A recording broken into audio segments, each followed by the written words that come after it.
Welcome to Divine Downloads. I'm your host, Cassandra, and today we have a special episode where we are talking about this summer's astrology. So July, August, maybe even going into the fall, we'll see. And I have a very special guest, someone who's known me for an incredibly long time, my friend Asya Rose, who is also a strategic astrologer.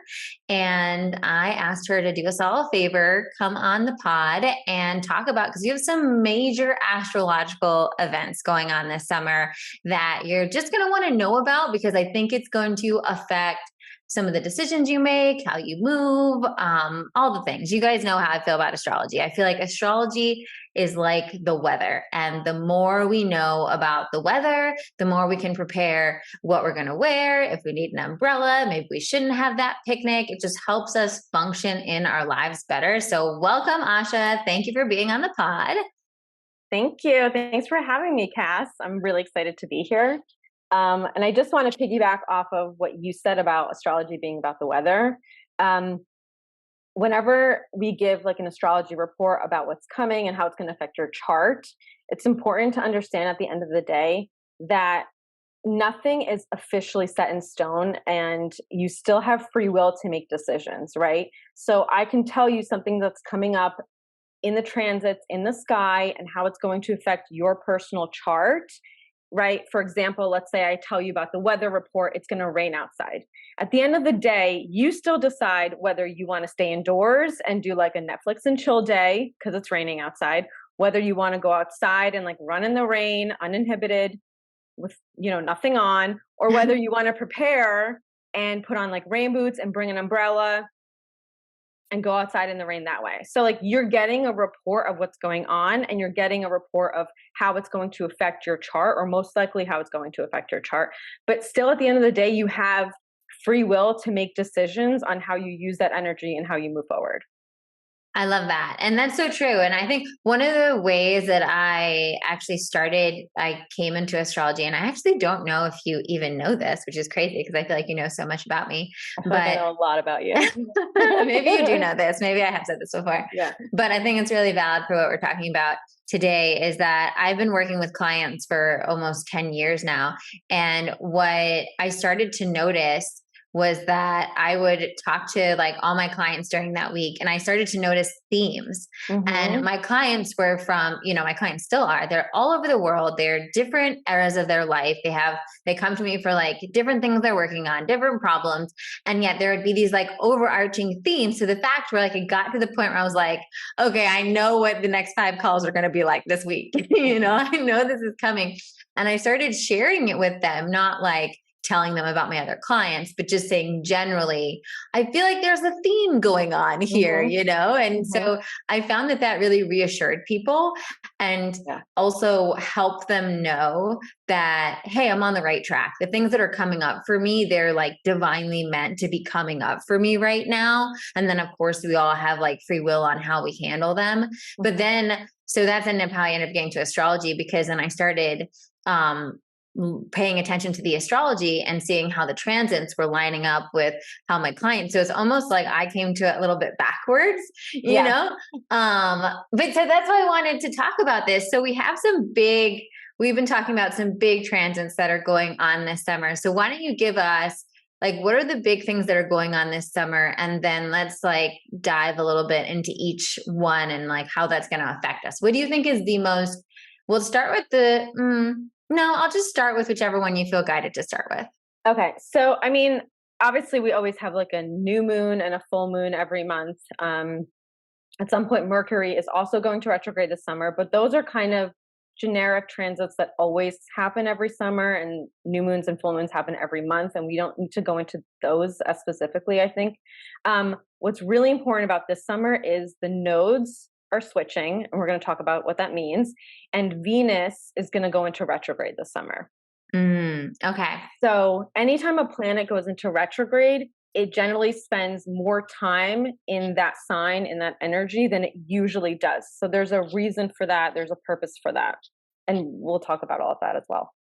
So I agree with you. You know, we talk as even on this podcast, we talk a lot about the moons, the full moons, the new moons, or whatnot. And I feel like definitely this audience is familiar with that, familiar with Mercury retrograde. Venus retrograde is perhaps a retrograde. I know with Mercury retrograde, I think sometimes it's like overly, I don't know, like characterized, right? People just like kind of get like, oh, it's Mercury retrograde or whatever. But what can we expect for Venus retrograde? What are we going to be moving through? And, you know, how is it going to affect different people differently? Yeah. Okay. So that's a really loaded question because there's a lot of information to go over, which is great, right? So Now let's start first with like overarching themes. The most important thing is to understand like a few things, right? The overarching like archetype of the energy of the planet Venus, and then like what it means for it to be in the sign of Leo, and then what it means when it's retrograding, and some of the themes that come up during retrograde. And then we can go into kind of how that affects everyone's chart specifically. So in general, Venus does a retrograde every 18 months. So this is not like, you know, Mercury retrogrades every few months and stuff. It's not as common as like a Mercury retrograde, but it's not that uncommon either because it happens every 18 months. However, it only hits that same sign once every 8 years. And because Venus is like a very symmetrical planet and it's very fixed in the way it orbits, it generally only retrogrades in like 5 signs every time, in one of 5 zodiac signs every time. Sometimes it hits some cusps and goes a little bit over in like the neighboring sign, but generally the 5 signs that it will retrograde in always would either be like Aries, Gemini, Leo, Scorpio, or Capricorn. Just because of the way that it lines up with the timing, right? Sometimes it will cusp, like it will start a retrograde in like, because Aquarius is right after Capricorn. It may start in a retrograde in Aquarius, do the full retrograde in Capricorn, and then go back into Aquarius. So sometimes there's like a little bit of overlap action, but generally it's those 5 signs. So it's pretty special that's happening in Leo then. Yeah. And what else is interesting is when there's a Venus retrograde, it isn't like an 8-year cycle. So in that sign. So let me like articulate that a little bit better. Even though a Venus retrograde technically happens every 18 months, it's not in the same sign every 18 months, right? So the actual retrograde in that specific sign is an 8-year cycle. So what's important to understand about this Venus retrograde that's happening this summer is it's going to bring up a repeated theme that was happening in the summer of 2015, which was 8 years ago. And if you want to go back like 8 years further or earlier than that, then it would be 2007. I can give you specific dates and stuff. But basically, the reason why it's important to pay attention to these dates is because it's going to bring up the same theme because it's in the same sign of Leo. It's going to hit that same theme or area of your chart that it did 8 years ago in the summer of 2015. Ooh. So it doesn't mean it will necessarily manifest exactly the same way, because you have to remember, even though Venus does 8-year cycles in a retrograde in the same sign, all the other planets don't necessarily move in 8-year cycles. So there's a lot of factors. The factor is like how Venus is communicating with other planets in the sky at the same time, whether you have planets in your own birth chart in that same sign. There's other factors. So I'm just giving like general knowledge here. But I love that. I love that because I think that's a really good thing for our listeners to ponder, is ask yourself, like, I'm even doing that right now. As soon as you said that, I was like, that's when I think I moved to LA, actually, in 2015. That summer. And I definitely probably broke up with someone. That seems very typical of me, but like, I won't comment on that. I won't comment on that because I know you personally. But, you know, but I think so one of my favorite things when it comes to astrology and transits like this that I find incredibly helpful, because I think all of it's for our own soul growth and exploration. Mm-hmm. So that's why I want to kind of just like pause you there and like interject. Yeah, sure. If you're listening, write that down. Summer 2015, summer or 2007, sometimes just a year, like thinking like, what were the themes of that year? What were like the big events that were coming up? Mm-hmm. It's so helpful just to like, for instance, like I moved to LA. I'm not going to be moving somewhere else, right now. Like I know that that's not the energy, but if you kind of distill that, what was that energy? That was like big life shifting energy. That was like big new beginning energy, like the birth of a new chapter energy. And so you can start kind of thinking like, what were the things that came up there, and maybe what were the things that we were dancing with, and that point to, I don't know, just kind of get yourself kind of like mentally of like, oh, okay. I don't know. I love looking back. I think one of the interesting things about astrology is that we have that ability to like then look at our charts and look at our transits and go back and be like, oh wow, when this and this was happening, Mhm. that's when, this transit was happening again, in our chart. So okay, so we're looking back at 2007, 2015, and Yeah. tell us a little bit more. What are the themes that come up Yeah. during a Venus retrograde in Leo? So I would say 2015 is probably easier for people to remember than necessarily what was happening in 2007. Like I can't even remember what I had for lunch No, last week, you know? no. That was Um, that was like my college binge drinking era, so I remember very little of 2007. I know I went to visit you at UConn, so I That know. I But when you was think a about fun year. yeah, when you think about Leo, because that's last time Venus retrograde in Leo. Leo is ruled by the sun, right? And so it's like bright, sunny, fiery. It's also like tends to be dramatic. Uh, could like likes attention, not in necessarily a narcissistic way, but it likes affection and attention. It's theatrical. It's performative. So it's like, and in Venus, it's like it wants the dramatic love, essentially, right? And the thing to understand about Leo is it doesn't mean that it like just wants drama for no reason, because Leo is actually very loyal. It's a fixed sign and it is loyal. So it wants the loyalty, but it doesn't mind the drama in the relationship. So it doesn't necessarily mean like drama is like, oh my God, we're breaking up and we're getting back together and we're breaking up and getting back to, because it is loyal, but it does like the theatrical dramatics sometimes in that energy. But it also is like sun and vitality. Mm, And it does like attention, does like to be seen. So a lot of times Venus and Leo, Venus is also like love, relationships, beauty, aesthetics, um, our values, our tastes. So, like in Leo, it's also tapping into that Leo energy, right? Like maybe wearing a more bold makeup if it has to do with your appearance, and like wearing more bright colors, and going outside or putting yourself out there more, because Leo likes to be seen, right? Like if you're somebody who's used to cocooning yourself and hermiting and being in a shell, like Leo doesn't do that. Like Leo goes out and it's like, I'm ready for the world to see me. So that's kind of like Leo energy. Yeah. And I so would say, that's what yeah, we go kind ahead. of like, well, because also Venus rules like our worth, Yeah. right? Like, our worthiness. So I feel like they really go together. Like if we're healing and coming into stuff around feeling our own worthiness, then we're going to feel more comfortable, Hmm. really shining in whatever way. And like, when you talk about shining, for anyone that's listening, that's like, well, I'm not like a public persona.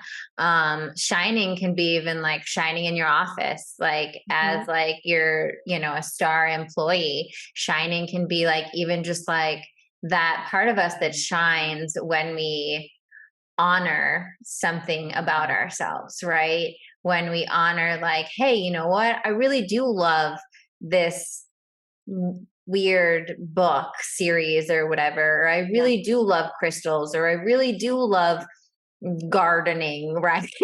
When Hmm. we like honor those things that we really value, and we have enough worth for ourselves that we're really like actually willing to put ourselves out there then, right? Yeah.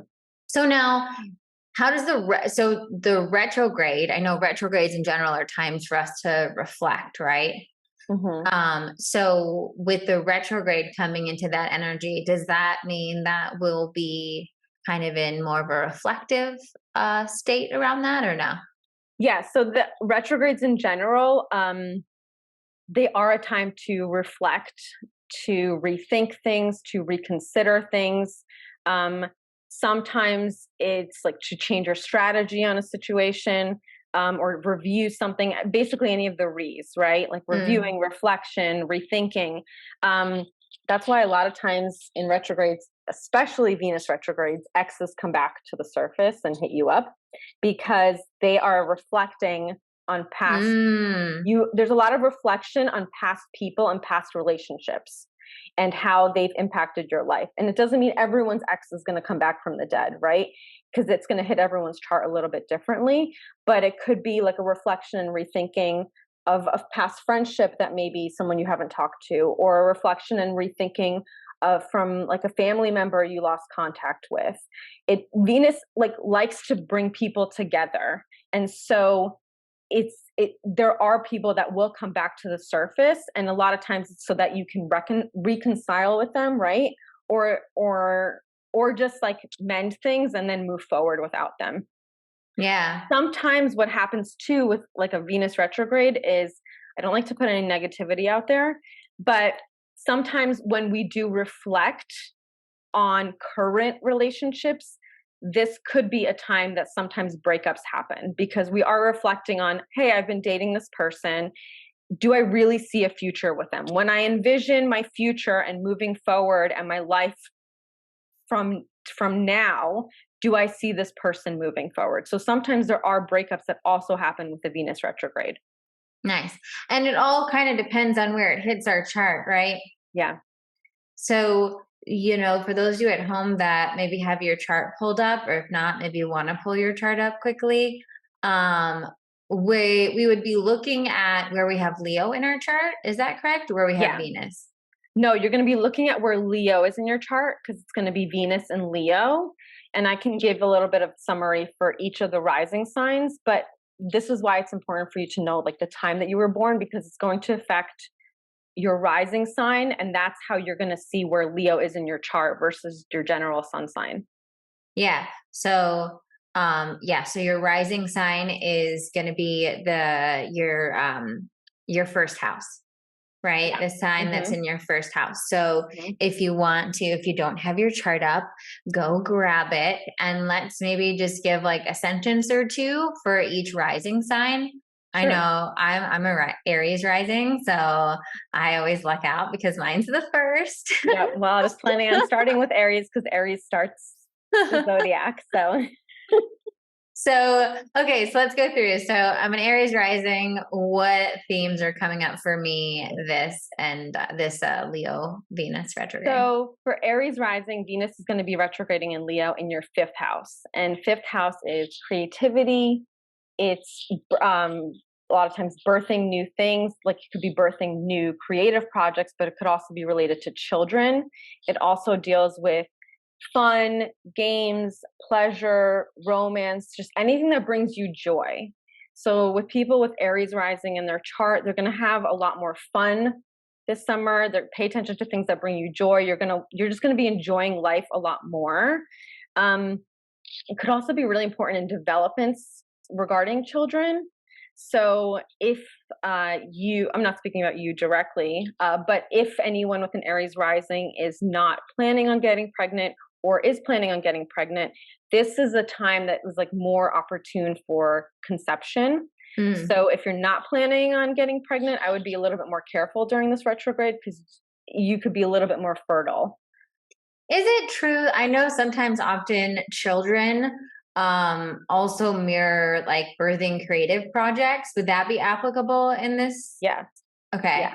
So this could be a time where you're like, maybe this is the time where you start that new book, or start painting, or there's like some sort of creative thing that wants to come through you. Yeah, it's basically creativity and birthing new things, again, with children, or birthing new creative projects. Suddenly you're like, you know what? I want to pick up painting again. And I'm just going to like go to the store, buy a canvas and some acrylics and just start painting. And like that births a whole new side of creativity that unleashes on you. And all of a sudden you're really into that.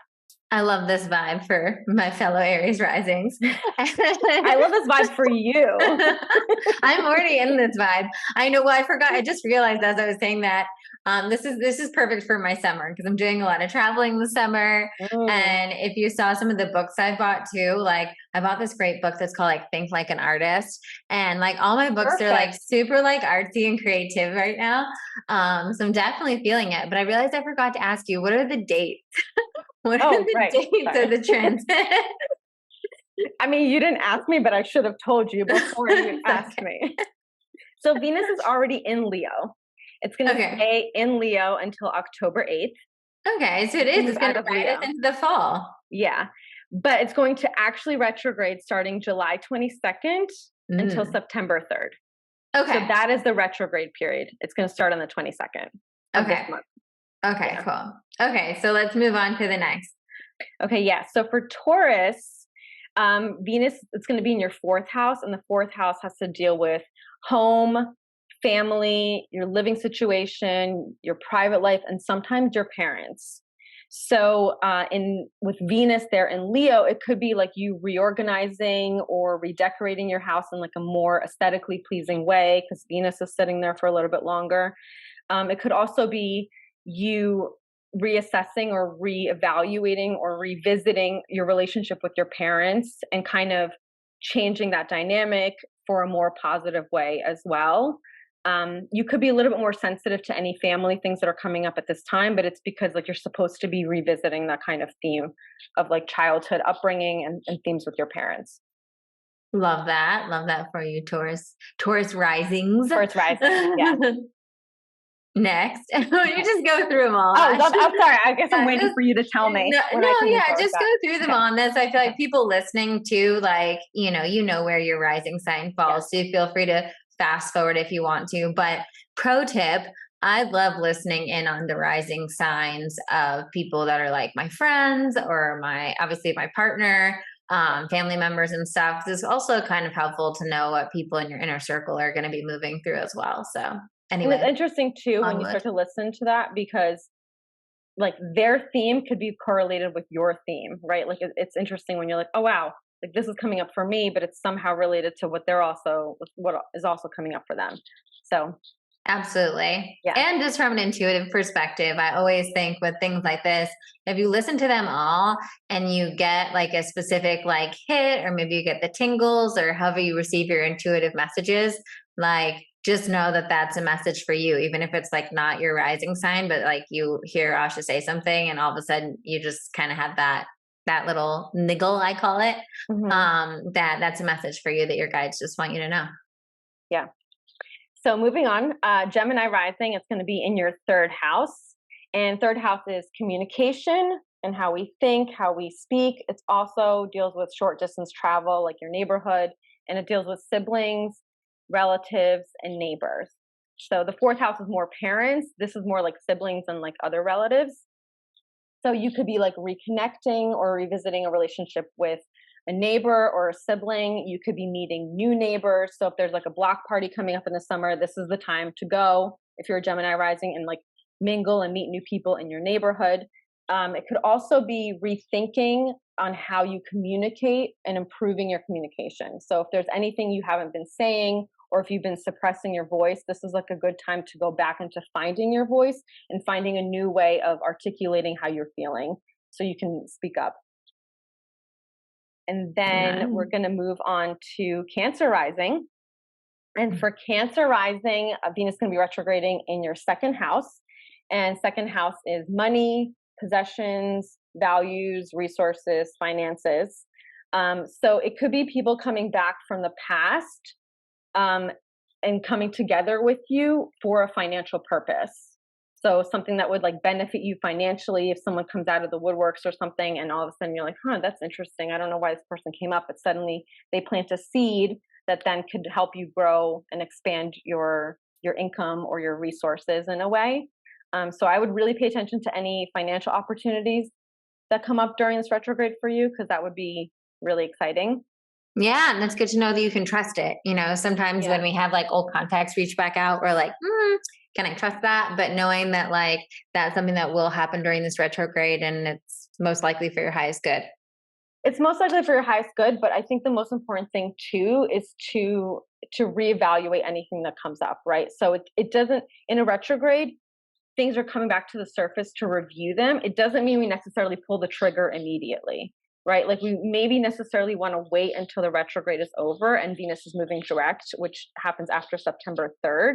But you can start having those conversations and those experiences and those discussions during the retrograde, but just make sure you're like crossing all your T's and dotting all your I's before you actually move forward. It's a good, you know, principle no matter what. Yeah, for sure. So then we move on to Leo rising, and this is going to hit Leo risings pretty significantly, obviously, because Venus is in Leo.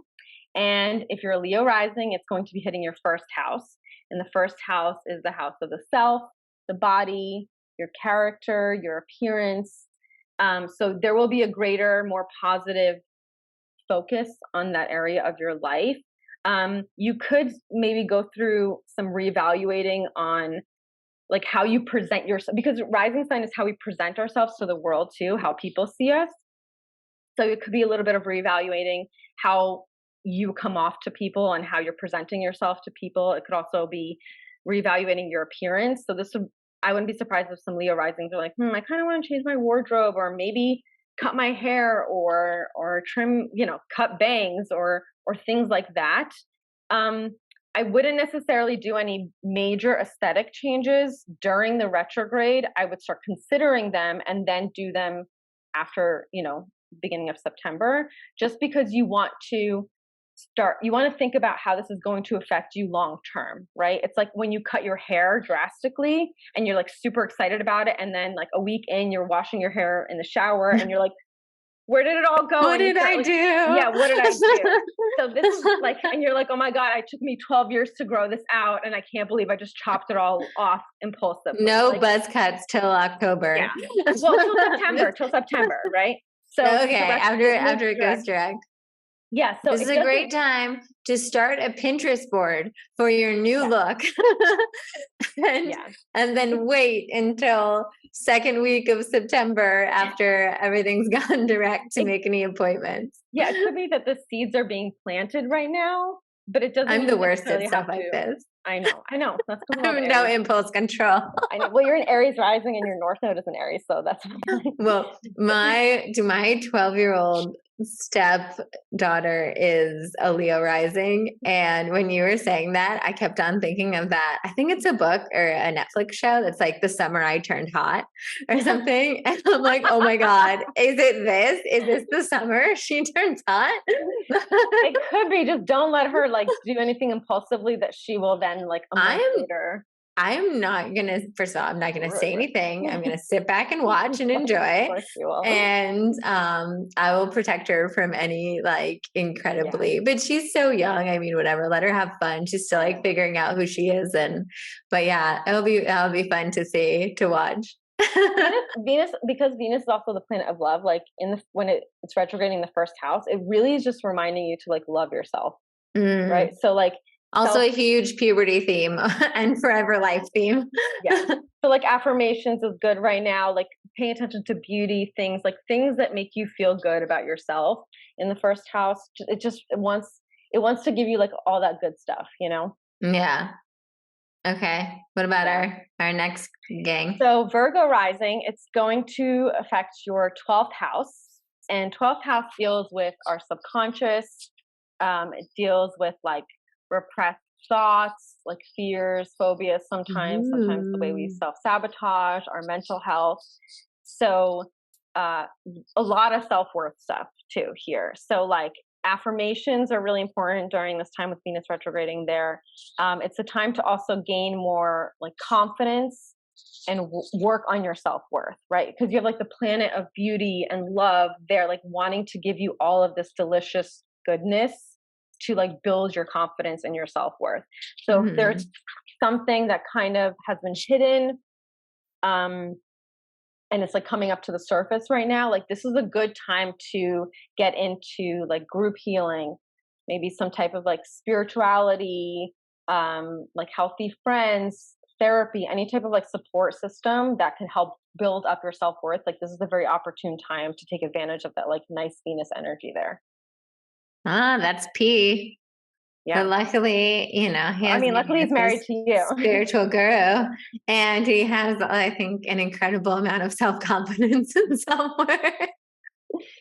Yeah, I mean, he does. But this could be the time when like he actually listens to the advice that you give him, you know. Ooh, I can't wait. I can't wait. See what Right. I mean? It's so good to listen to it for other people in your life. I'm like, this Because you're could be like, a wow, great I've been step. saying this to him for 2 years. He never really took it seriously. And now he's like, you know what? Let me actually do this meditation. Let me do the affirmations in the mirror. Let me like really like focus on this because this is like a theme that's coming up for me. So I yeah, believe it. I believe it. yeah. For Libra risings, Venus is going to be retrograding in your 11th house, and 11th house is friendships, groups, alliances, sometimes social movements. So it could be like you unifying and reconciling with like an old friend from the past that you maybe had a falling out with, or old friends coming back to the surface that you drifted apart with. It could be you looking back at past friendships and reconnecting with friends from the past, and then bringing them forward back into your life in the present to benefit you in some way for the future. It's also a good time to connect to new social groups as well. So like group events, new social outings. Like this is the time to mingle, to meet new people. Nice, Yeah. nice, nice. For Scorpio rising, this is Venus retrograding in your 10th house. And the 10th house is your career, your reputation, your legacy, basically your overall life direction. And this is a good time to build contacts with people that are going to end up helping further your life purpose or help further your life's work, or any way that they can help further your career.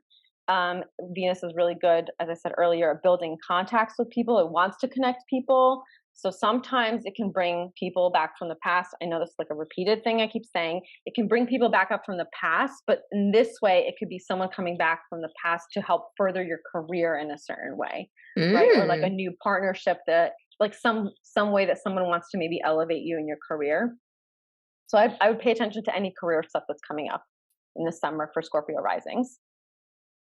And then Sag rising, it's going to be retrograding in your 9th house. And 9th house is beliefs and belief systems. It's education, higher learning, philosophy, also foreign travel, an exposure to foreign things and foreign cultures, things like that. So this is a good time to travel if you're a Sag rising.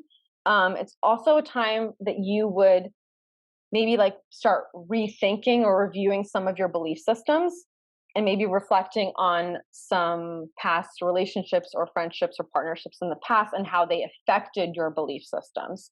Like how maybe like you meeting somebody, a partner in the past, how that changed the way you think about life in general and your philosophy on this life. And maybe it changed like your religious beliefs, or maybe your political beliefs, or your spiritual beliefs. So there's like a lot of reflection on beliefs, and also how like relationships in your life have affected those beliefs, and more of like your overall philosophy on life.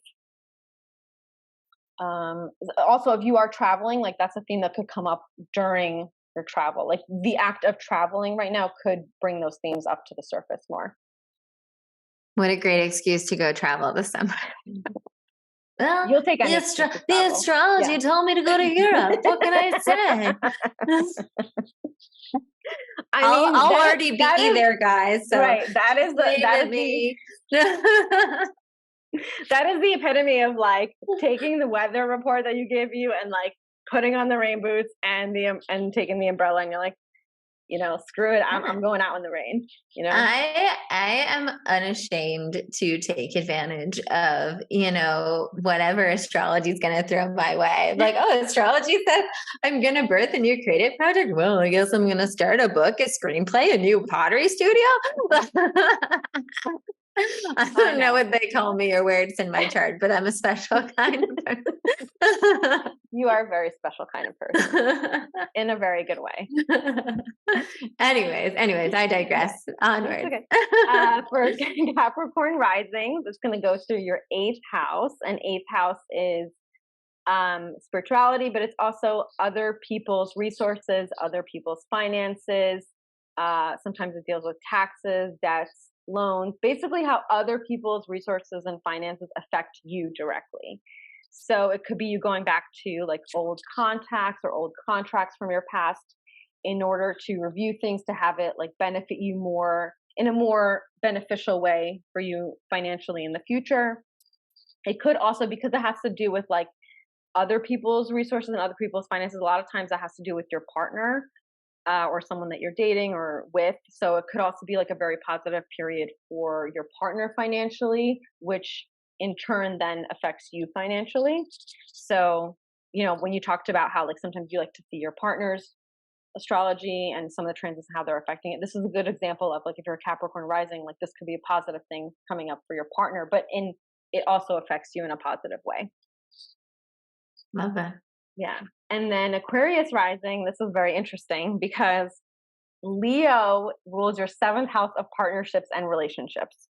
Ooh. So I feel like the signs that are going to be the most affected by this are Leo risings and Aquarius risings, because Venus rules partnerships and relationships. And for Aquarius risings, Leo, their seventh house of partnerships and relationships is naturally in Leo. So if there's any sign that's going to hear back from exes, I would predict that it would be Aquarius risings.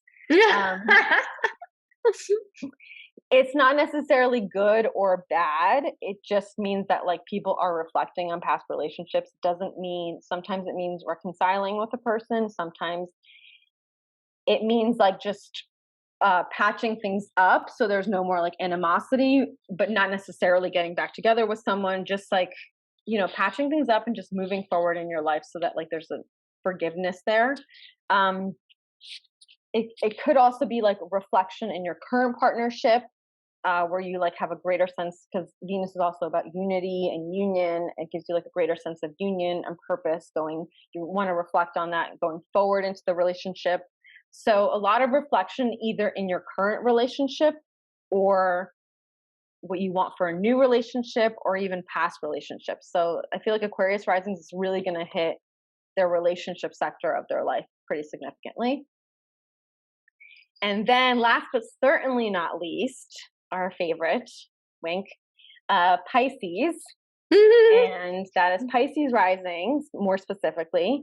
And for Pisces rising, it's your sixth house, which is work and health. So this can manifest in one of two ways. It could be somebody coming back, like an old coworker or something, coming back to like reorganize or review like your workplace environment in a positive way, or to force you to like rework things or like your routine with work. It could also be related to health matters, but in a positive way. For example, if you've been having like a certain health issue that's been ailing you, this could be a good time to review and like look at different health routines and how you've been handling your health issues. And maybe this would be the time to implement this is a very positive and auspicious time to implement new routines on a daily basis that will then help your health issues more positively in the long term, right? So for example, if you're like, you know what, this keeps coming up health wise, I need to change my routine. I really need to make it a priority that I'm walking every day. Like this is the opportune time to start that routine, to start walking every day so that it just becomes innately natural for you to just get moving every day and starting a new health routine that then affects your health in the long term in a positive way. Thank you. Thank you for all of those explanations. I was just looking because we got a little ping on Threads. For those of you that are not on Threads, I'm obsessed with Threads, this new social media platform, I think, that came up, and I was pinging about my podcast today. And someone had a question, and I cannot tell, Asya, if this is like personalized for them, their chart, or it's an overall theme. So just let me know if it's too personal. Okay. We can bypass it. But they mentioned that Uranus is going retrograde in Taurus at the same time. Yeah. Okay. Yeah, so they're curious about how the interplay of Venus retrograde also with Taurus retrograde and Uranus is. Yeah, well, I mean, that is a little bit more specific on like, it's going to affect each rising sign a little bit differently. Okay. But Venus and Taurus is going to be squaring that energy with Venus retrograding in Leo. And Uranus, or Uranus, everyone pronounces it a little bit differently, is the planet of like revolution, shock, surprise, sudden things happening. So you kind of have that square energy. So sometimes when it comes to like Venus retrograding and love and relationships, it could be like an example of this manifesting. It could be like something coming, like something shocking happening in a relationship, or something comes to the surface and then like a breakup happens, right? Because you're reflecting on the relationship. So it's like the shock of like Uranus is like, wait, hold on, where did that come from? It could also be like something sudden, like you're getting proposed to. I mean, there's a lot of ways that it could manifest, because Uranus is like very shocking too. Yeah. So but you're mainly looking then, for those at home, if you have your chart up, you probably want to look at where Taurus is in your chart. Am I correct? Yeah, you want to look at where Taurus is in your chart and how those planets are speaking to each other. But it goes a lot deeper and more complex than that. This is when it gets a little bit more on a personal level, because it also matters if you have personal planets in Leo and if you have personal planets in Taurus, and which planets those are, right? So like if you have Mercury there, it's going to affect how you communicate and how you speak in terms of relationships, for example. If you have another planet there, right, like Mars, it could be how you're taking action in something. So it's very layered, and it has a lot to do with your personal planet placements as well. Okay, so it's definitely a thing. Just book a reading with Asya for that one. But I mean, we can really go into like a lot of detail here. I just I'm trying to look quickly at so let's just give them an example, because one of the things I really like to empower people around with astrology, and I do this with a lot of my own clients too, because I mean, I've loved astrology for a while. I don't have the training and like the depth of knowledge that you have, but a lot of my astrology knowledge comes from just being curious and actually like looking up, like, what does this in this house mean? What does this? And then we can garner a lot about, some general themes just from, for instance, like whatever Asya gave you around your Venus retrograde rising sign. And then also looking at, and you can tell if you look at the house that Leo is in, right? A lot of the advice she gave you is connected to what house that's in, right? And so we think about the themes with, it's like a algebra equation or whatever, right? Like we think about the themes of the transit plus the sign that we're dealing with, plus the house that they're all dancing in, right?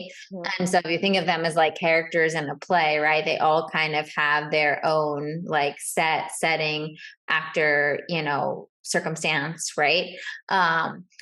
So for this, so you could have that, right, and kind of see what's going on with your Venus retrograde. And then you can also look at Uranus and Taurus and say, where's Taurus, right? And at the very basic level, for instance, I'm second house Taurus, right? So it's probably going to be dealing with money things, right? You can look at, where do I have Taurus? Just start off first with your houses. Google what does the third house rule, right? And then you'll start seeing what that's going on. And then when you're talking about personal planets, it's going even farther and looking like, okay, so for where do I have Taurus when it comes to my personal planets? For me, I have Mars in Taurus, right? So you want to give me an example of how you would stitch together my Venus retrograde in Leo, 5th house, with Uranus retrograde in Taurus, 2nd house, with a Mars in Taurus for the game? Sure. Yeah. So it could be because retrogrades are reflection and reviewing, right? So you could be getting more insight on like a new creative project, right? Or something new that's bringing you joy with Venus retrograding there, right? And now all of a sudden, you are not really sure if you want to move forward or not, because you're kind of still dipping your feet in. And now Uranus is retrograding there and putting like more energy. And because it's hitting your Mars, it's like activating that Mars energy also. So it's like war, fight, conquer. It could be war, fight, conquer, but could also be like lighting a fire on you to take action when you should actually be maybe reflecting a little bit more before you take action. So it's kind of like that squaring energy of like you're supposed to be reflecting and dotting all your I's and crossing all your T's. And meanwhile, Uranus and Taurus is hitting your Mars. And it's like, hold on, like we want to light a fire here so that you take action and move forward. So it's like the balancing the two energies where it's like one wants to move forward and be really inspired and like you're really inspired, you want to move forward. And the other energy is like, but do we want to move forward yet? Like, do we want to sign on the dotted line yet? Right. This is like literally me today. Right. Like we want to make sure that we review the contract, right? It's like you're so excited that you finally got the contract, right? If it's finance related, that you're like, I don't care. I'm just going to sign it. And Venus in retrograde may tell you like, or any retrograde is like, hold on, you're supposed to be reviewing this, making sure that you are actually protected before you sign this contract, right? Because once you sign, now you're committed for 2 years and you can't get out of it. So what are the dates of the Uranus and Taurus? Let me actually go back to my chart right here. Give me 1 second. Yeah, no worries. So I think that was a great explanation. So those of you listening at home with your charts, hopefully I want to help you make sure you get this. So what I would do is I would write out the energy of what you just heard about with the Venus retrograde in Leo and that house and what's going on, write out that energy. And then separately write out kind of what your energy is, like what house you have Taurus in, and that kind of like shock, surprise energy that Asya just talked about. And, you know, you are a smart, wise, intuitive human that's listening to this, and you can kind of see how those two energies could potentially bump heads, or, you know, like in the example she gave in my chart, you know, you can see how they could kind of be pushing and pulling in like a bit of an internal battle, so to speak. So what are the dates for this? Yeah, So I just wanted to make sure that I double checked the dates before I gave you any wrong dates. So it's going to be August 24th. Uranus is going to be retrograding August 24th until January 22nd. Ooh. So they're only going to slightly overlap for that like last week of August, first week of September. Last week of August into the first week of September. Yeah. Okay. So yeah, I mean, so just keep your eye. Impactful though. I mean, a lot can happen in 2 weeks, right? I know. I'm like waiting for those big contracts end of August. Yeah, I mean, I could also remember I talked about like fertility stuff. Uranus is very like shocking and surprising. But how would that affect my Taurus money though? I mean, having kids changes your finances. I'm only available for positive financial changes, Asya. Hey, who knows? Who knows? Maybe, you know, a kid will listen. Okay, Asya's clearly trying to hint at something. So if come, I don't know. If come fall or early winter, I have an announcement. You know, we can give credit to Asya for that. But yeah, we'll see. We'll see what happens. But we'll see. I'll take. I don't know if you guys are trying or not. But this is this is a very Uranian thing, right? You just suddenly get pregnant. Gosh. Right. But that's another way this energy can manifest, right? Like you suddenly getting pregnant and then it kind of bumping heads with like, you started a new creative project and you're like, hold on, I don't know how this is going to really work out with this other stuff that I had planned. Gosh. We shall see. Well, hey, we have this recorded, so we should do another podcast like end of September and be like, just what sure. Like what actually happened? Like what actually happened? Yeah. I always think that's so fun. And I think, for you guys listening, actually, hopefully you're listening to this now, like in July, right before all this energy happens, but maybe go look at your calendar, put a little date for September 10th or something, September 15th, mid-September or something, once a lot of this energy has kind of moved, and like put a link to re-listen to this episode and see, how much actually lined up. Cause I think that's always just like, it's just so fun and juicy. And we've already talked for an hour, which is insane. But we haven't even gotten into the nodes yet. I just want to piggyback one more thing. I just want to remind everybody, regardless of what area of your life it's hitting, I just want to remind everyone, pay attention to what happened in summer of 2015, because that is going to somehow reflect that theme that was happening then in your life. It doesn't mean it's going to manifest exactly. Well, I can tell you something. I had no themes of children in 2015.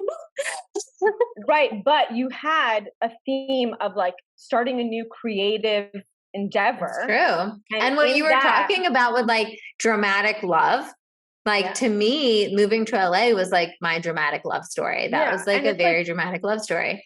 Yeah. And fifth house is also like themes of like pleasure and joy. And I remember when you moved to LA and you were like living in the city, oh my God. Being by the beach brings me pleasure and joy. I'm just so happy being near the ocean.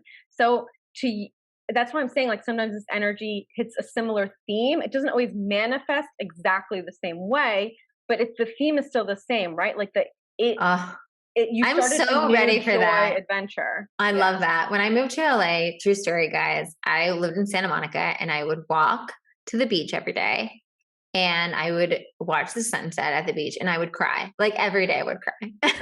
I would just cry because I was like, I can't believe I get to live here. And the kind of beautiful thing about that is that I left New York, but I didn't leave in a place of like, I hate New York. I still love New York, and New York always will have like a huge piece of my heart.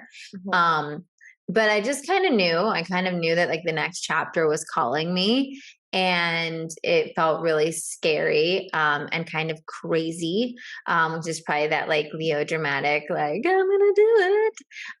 But yeah, okay, well, I'm manifesting that kind of deep energy of love and gratitude come in this summer. That was beautiful, that era. Okay, so we have to talk about this node thing though before we wrap up. So let's talk about it. So the nodes switch, the nodes are related to the moon and the moon cycle. And they basically have to do with when like the moon moves into like an ecliptic point in the north and southern hemispheres. And so it switches another cycle that switches every 18 months. However, where Venus hits the same sign in a retrograde every 8 years, the nodes don't end up in the same place. That cycle of it being in that same specific spot in that same sign is an 18-year, 19-year cycle. Wow. So it's like an overall 18-year, 19-year cycle that we're wrapping up and restarting. So it's very karmic. Anything related to the nodes is very karmic energy. So we're like 2005 here. Is that what we're going back to? 2005? Yeah. So wow, guys, I'm giving you all the info, but that's when I graduated high school. Well, technically, it was between 2004 to 2006. Well, end of December 2004 to June 2006. So it's not only 2005 because it was an 18-month. It was in that node, North Node in Aries for 18 months. So within that timeline, if your North Node is in Aries, if your natal North Node is in Aries, it's going to be a really big year for you. You're going to go through your nodal return. And basically when the nodes start shifting, so we are moving out of the Taurus and Scorpio axis of the nodes. So the North Node has been in Taurus and is in South Node of Scorpio. And Taurus and Scorpio has a lot to do with money, finances, values, things that we value, has to do with anything related to sometimes like power dynamics as well. And we're shifting from that and like money, resources, things we value to Aries and Libra, which is like me versus we. And so as a collective, we feel this theme on like a high level, right? We feel this theme on a high level. I mean, if your North Node is in Aries natally and your South Node is in Libra, you're going to feel it way more. It's going to impact you, and vice versa if your North Node is in Libra and your South Node is in Aries.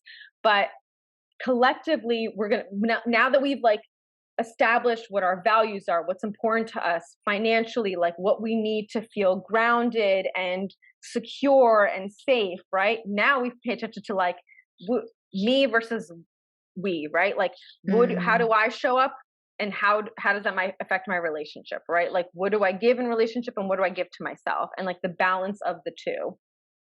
Can we just rewind a little bit for people Yeah, that, because I know me and you know what like North Node versus South Node is, but yeah, can we just break down? So, like, if you're looking at your chart and it's showing you what your North Node and South Node are, what can we just explain those from an astrological point of view before yeah, we?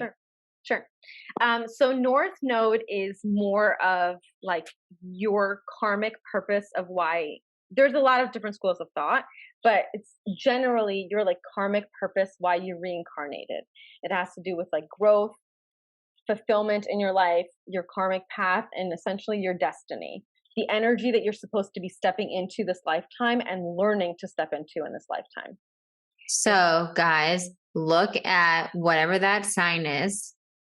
And if you don't know the energy of that sign that's in your North Node, just literally Google it. What is this? This is like Cassandra's like hacking astrology for you Yeah, I guys. love it. I love it. This is how my brain works. This is how I learned astrology in a very like piecemeal way.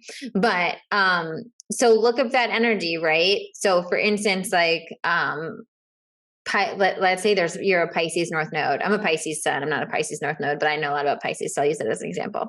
So you're a Pisces North Node, and you're like, okay, like you want to look at the high qualities of Pisces. Obviously, every sign has its like higher and lower qualities, but like the qualities of Pisces would be incredibly creative, like very psychic, mystical, tapping into other dimensions. Like a visionary, right? There's so many different things. And so you can kind of get that energy of like, okay, if you're a Pisces North Node, then you came here to really like master that energy and bloom into that energy. And I often think, and correct me if you disagree with this, but that like our current, like our sun sign is kind of like where we start, like where kind of as we are in our soul incarnates, it's kind of like who we come in and like who our soul is in this lifetime. And then the North Node is kind of like where we want to evolve towards. I don't know. What do you think? I mean, I don't disagree with that to an extent, because sometimes people's sun sign is the same sign as their North Node, right? So it really varies on everybody's chart specifically. However, the sun sign is like who you are to your core, right? Like when you think about the sun, and the solar system, the sun, like without the sun, all the other planets would cease to exist, right? It gives life and vitality to everything else. Like that is where you get your vitality in life. So that's who you are to your core. Yeah. And the North Node is more like the energy that you're supposed to step into. That you're stepping into. And so South Node, now I've heard that South Node can be a lot of like the energy that we've dealt with or experienced in past lives that we kind of come into this incarnation with. My take is that the South Node is basically the energy that we've mastered in a past life, right? Like it's our habits. It's what we are inherently really good at. It's the things that we can like naturally come easy to us. It's not just like, I can organize really well. It just comes really easy to me, right? Because I'm a Virgo South Node. It's just like even your patterns. What's your North Node? Mine is in Taurus. My South Node is in Scorpio. Yeah.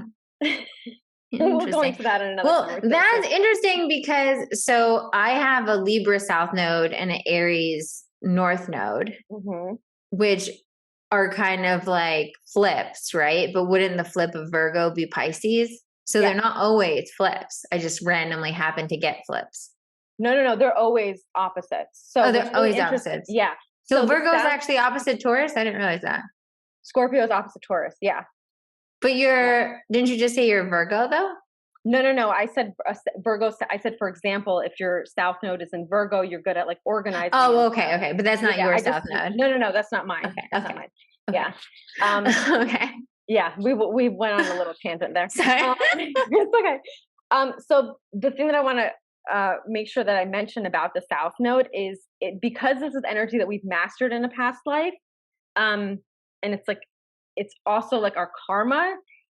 Our north node is always going to be the opposite energy of that, right? So this energy that we're supposed to step into this life is naturally the most uncomfortable for us to step into, right? Because our south node is our comfort zone. It's what we've mastered in past lives. It's what we're good at. It's what we can do with our eyes closed. We know this like the back of our hand, right? We're like, I'm comfortable in this shell. I could do this easily. But the north node is always the complete opposite energy. And it's kind of ironic because what your comfort zone is, you're supposed to be stepping into the complete opposite of that, like through your lifetime.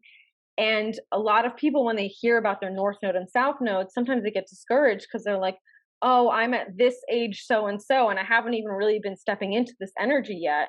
And a lot of astrologers will say most people don't step into that north node energy until you hit like your 40s. Because the first, I mean, it varies for everybody. It's not so exact, right? But like the first, when you think about like the first 30, 40 years of our life, like we're so innately ingrained in our habits and our patterns that we don't really start to reflect on them. I'm generalizing, right? Most people, we don't really start to reflect on them and how they've affected us and want something different for our lives until we get older, until we reach a certain age. So most people don't start stepping into their north node energy when they're 16 years old, right? Because they're just like doing things that's naturally easy for them. Okay, so we have this. When is the nodal shift? Okay, so that is changing on July 17th, 18th, depending on the time zone you're in. Okay, so that's going to shift. Mm-hmm. It's going to directly affect my north node. Yes. So can you tell me a little bit more of like, how is it going to affect if you're like me and you actually have the Aries north node? And then can you give me an example? I don't know if we'll have time to go through, maybe if we go through like all the 12 signs, you just give like a word or two, if we make them like real quick. Yeah, I don't know if we'll have time for that, but we can definitely do like a follow-up episode or something. But can you at least, so talk about how it would affect Aries. And then if you can just give us maybe one example of how you would be able to like see how it would affect whatever sign someone else might have. Yeah. So for you, for example, with your Aries rising, and your north node being in Aries, and your natal north node being there, and you're going to start your nodal return, Aries north node is very much about like in a past life with a Libra south node, it's like you were very comfortable like being in the shadow of your partner. And basically, I don't like to use the word sacrificing, but maybe sometimes like people pleasing and sometimes sacrificing, putting your needs second for the sake of the relationship and the partnership. Like you've mastered relationships and partnerships in your lifetime, right? We talked about how South Node is mastering that energy.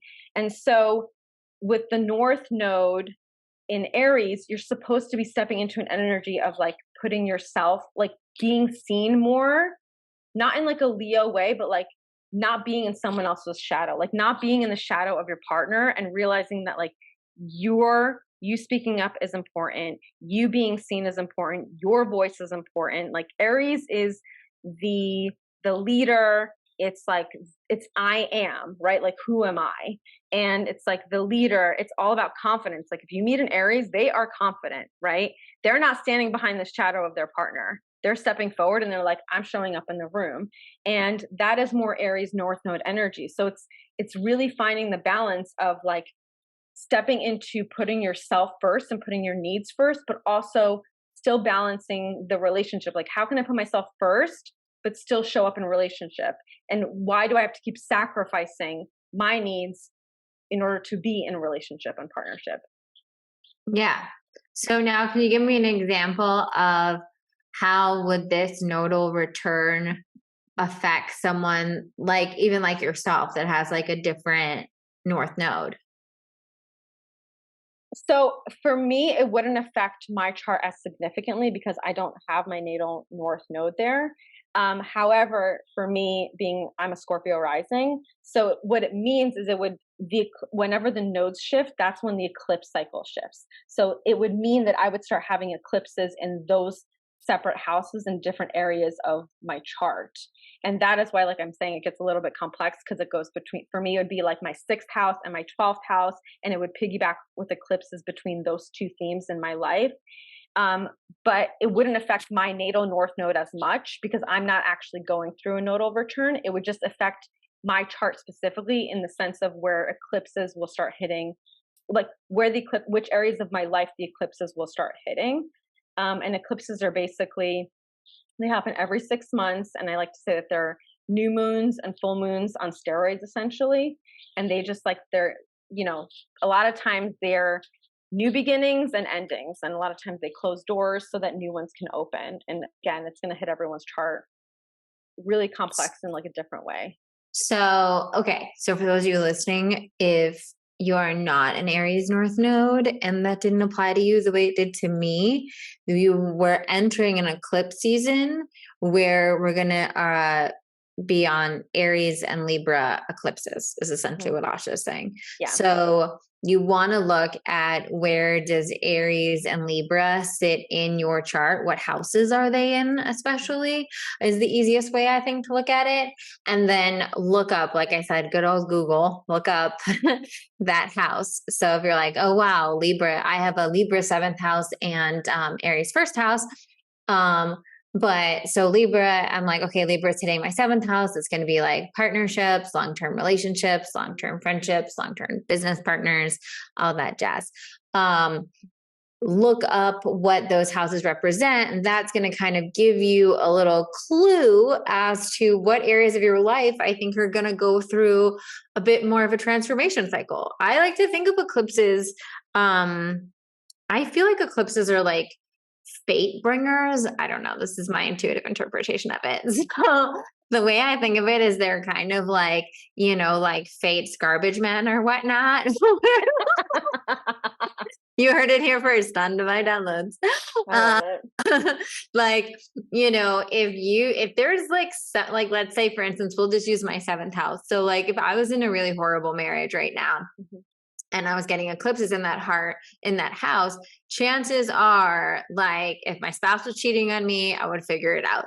If something like bad was happening, it would get to a boiling point where we broke up, or like, it's like, it kind of just like, it just like shines like a really powerful like spotlight in that house, so that like if there's anything that needs to be like done, if during eclipses, I got engaged on an eclipse actually. Eclipses, a lot of times you'll either you'll get engaged, or talk about like pregnancy. You could even, like, if it's fated for you to be pregnant, you could get pregnant on an eclipse. If you're meant to, when people lose jobs around eclipses, I'm always like, good riddance and good luck, like let it go because it wasn't meant for you. On the flip side of that, you could get that email that says, hey, like, we finally reviewed your resume, and like maybe you sent it like 6 months ago, and they're like, now we want you to come in. So there's a lot of cool like fated things. And when I think an eclipse hits a certain house of yours, it's really like a makeover or like remodeling of that house, so to speak, where they'll kind of be like, okay, let's go into your basement and let's throw out all this stuff that's like junk that you don't need anymore, and maybe let's paint it pink because that's what you're actually aligned with right now, or whatever, metaphorically, obviously. So you could look at, when it comes to like, when you're like, okay, what does this North Node shifting mean? Check out where Aries and Libra are in your houses and kind of see. I would just say, when it comes to eclipses, I almost like to like sit back, relax, grab some popcorn and see what happens. Yeah, I agree. The way you articulate that was perfect. And I think that it is like essentially like a spring cleaning. The thing is, like, there are a lot of times people think eclipses are like destabilizing because things fall off in our lives. And a lot of times, like, nothing falls off in your life if it was meant to stay with you, right? If that job was meant to continue on with you in your future, if that friendship was meant to continue, if that relationship was meant to continue, then an eclipse would not necessarily affect it, right? But if it's not meant to move forward, if it's not a part of your destiny, right, the nodes are very destined things. Like if it's not a part of your actual destiny, an eclipse coming in could shake things up in the sense that like that falls off and you maybe weren't expecting it. Or deep down, you kind of knew something was off and eclipse just like did the dirty work for you. It just, you just didn't control it because you didn't take the initiative to take care of that yourself, right? Like I had an eclipse in my 7th house. I met somebody, right? It doesn't mean and then the following eclipse, I ended up breaking up with him because he was not actually aligned for me. But it doesn't mean everyone who has an eclipse in that part of their chart is going to go through a breakup. It just means like I also met somebody, right? So it could be new beginnings and endings, and it's very karmic and fated things that we have. So if something is not supposed to continue on with you and it falls off during an eclipse, it's so easy to like go into panic mode and freak out and feel like, why is my life falling apart? But when you look at the bigger picture, if the door is closing, it means a new one is supposed to open. And if you are not taking the initiative to close that door on your own, an eclipse can close it for you so that a new door opens because it wants better for you. It wants more for you. It wants you to get on your path to your destiny.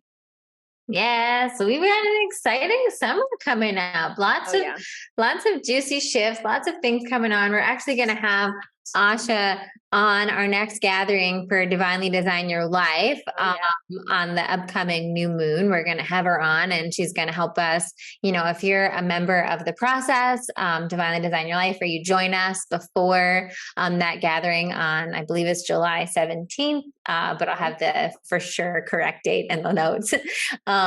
You'll be able to access to that, and she'll give us some more insights on different rising signs and how that's going to affect everyone's chart. And maybe we'll even dive deeper into some of these summer themes as well. So be sure to check that out. And then of course, Asya's available for one-on-one readings. So if you're like, oh, this is so interesting and I just want to hear how all of this, because astrology is it's like a recipe. It's like when you're baking a cake, right? You have like all these different ingredients that are unique to everyone's chart, and like your specific conglomeration of ingredients really affect how all of these transits are going to hit you and what you're moving through. So if you are feeling called, now that you got a little bit of, a vibe check on Ash and her energy and like how she likes to do astrology, I highly suggest a one-on-one reading. Ash is pretty much my personal astrologer. So I'm always calling her to be like, what's going on? What's doing this? So definitely check that out as well. You can follow her on Instagram at Asya Rose 13. Anything I'm missing, Ash, before we? No, I mean, you literally hit the nail on the head. I think you covered everything. Awesome. Well, thank you guys so much for listening, and feel free to let us know how this resonates with you. If you're listening to this, give us a shout out on stories on Instagram or on Threads or wherever you are, and let us know like what resonates with your chart. If something's going on that like really comes up with what we chatted about, we want to know. And also, of course, if you have questions, if there's something that like we touched, we can always do like a part 2, or we can answer those Q&As individually through DMs and Threads and whatever it is, right? You love Threads. I'm obsessed with Threads. Follow me on Threads, Cassandra Botzak. All right. Love you guys. Have a great summer. And we'll be here next week with another Divine Downloads. Bye, guys.